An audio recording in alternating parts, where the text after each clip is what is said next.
Staphylea holocarpa is just truly a magnificent flowering large shrub or small tree. It's lightly suckering, but not to an extent that it's a real problem in most people's gardens.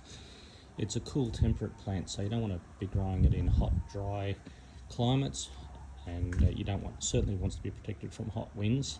Wants equitable water throughout the whole year, so in spring and summer, if you have dry patches, you either need to be able to irrigate, keep in slightly cooler woodland environment to protect it, unless you're in say the Dandenongs or the Otways or East parts of Gippsland or perhaps the Blue Mountains.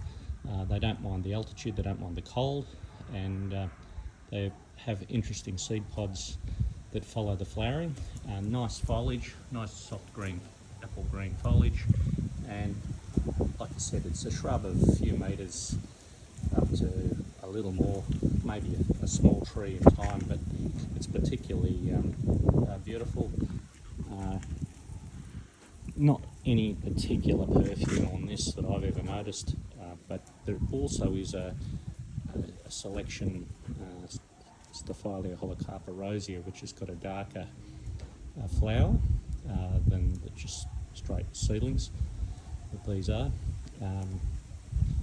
Reasonably hardy in these cool, moist environments, but I've never had any trouble growing them. They've been easy to grow in the nursery and easy to grow in the garden, so not a particularly hard plant to grow. It really should be grown more often in those environments that are suitable, because it's just an easy plant to grow. Beautiful flowers in spring, and like a lot of plants, they don't get a Guernsey because people just don't know them and shy away from them. But this is the whole point of my blogs, is to introduce people to plants that are equally beautiful and relevant in the landscape, in southern Australia particularly, in some of these cool moister areas like what we're in the Dandenongs. This is a perfect plant. It will grow in Melbourne in a woodland or south-facing position. Morning sun's fine, but don't grow it out in north or west in the state where it's in drier, hot conditions. Places like Ballarat would be fine, but it'd probably struggle in a garden in Bendigo, for instance, where it's much harsher and drier climate, unless you've got a really cool, moist microclimate garden that you've created with moisture.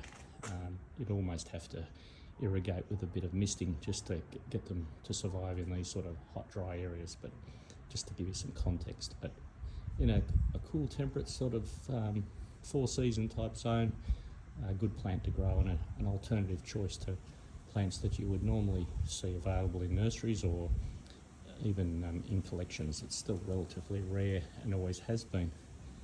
And I think we really should be widening the scope with plants all the time to include a wider palette of appropriate plants for different environments. This wouldn't suit hot, dry environments, obviously, and that's the whole point. You need to have good species selection for your own microclimate, and even within small areas, within kilometres of each other, sometimes a plant falls out of the zone that would best suit it. So you need to be mindful of doing your research before you're planting these alternative plants, but this isn't a particularly difficult plant given that you give the conditions that I aforementioned. So Staphyleaceae family, and Chinese plant of great merit, and like I said, rarely seen in Australian gardens, but keep your eye out for it. We do grow a few of these most years, and you can follow me on my YouTube channel as this is on, or you can go on my Facebook and Instagram, and there's getting close to 18,000 blogs I've done in the last 10 or 12 years showcasing this whole broad range of plants that aren't, some of them are more well known, but many of the plants that I put in my blogs and Facebook and Instagram are less common, and in some cases quite rare. So have a look through them and get a bit of a sense of the options that you can create in your garden. Often plants are grown commercially because they present well in a 6 or 8 inch pot or something like that, and that's simply the reason why they're grown, not for any particular long-term garden merit.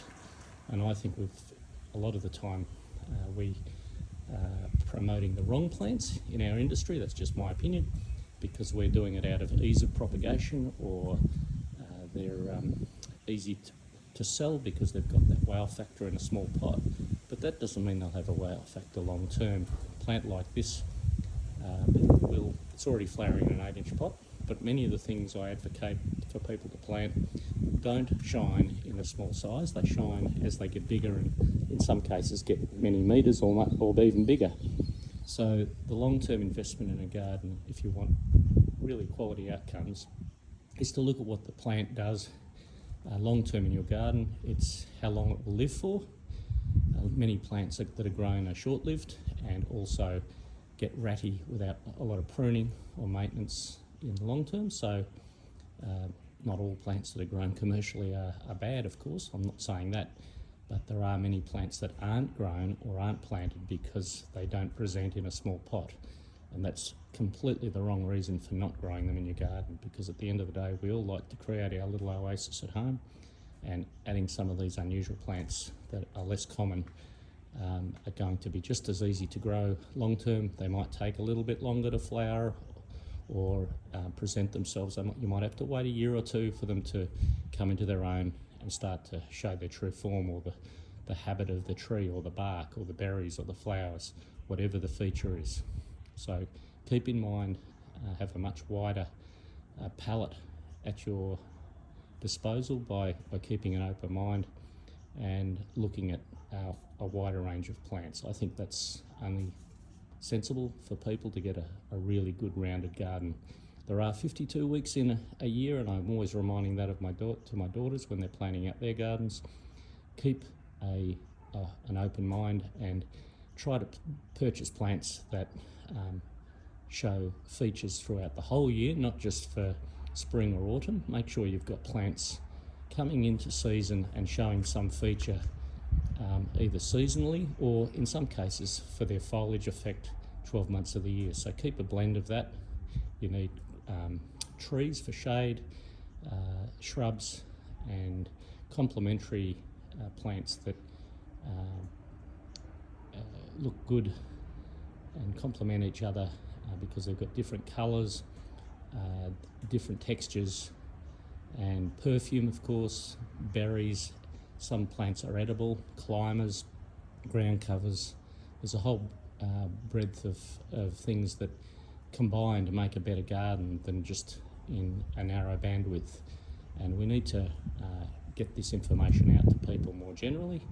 I mean, the people that have been gardening a long time and have a depth of knowledge understand this just naturally from their experience. But as we introduce new gardeners to gardening, we must try to advocate for the idea that there's a much broader range of plants available, much bigger palette of plants that will give you a much bigger wow factor in your garden. And more importantly, your little garden oasis will shine 12 months of the year instead of just in blinks in spring and autumn. I think that's really important to advocate for that.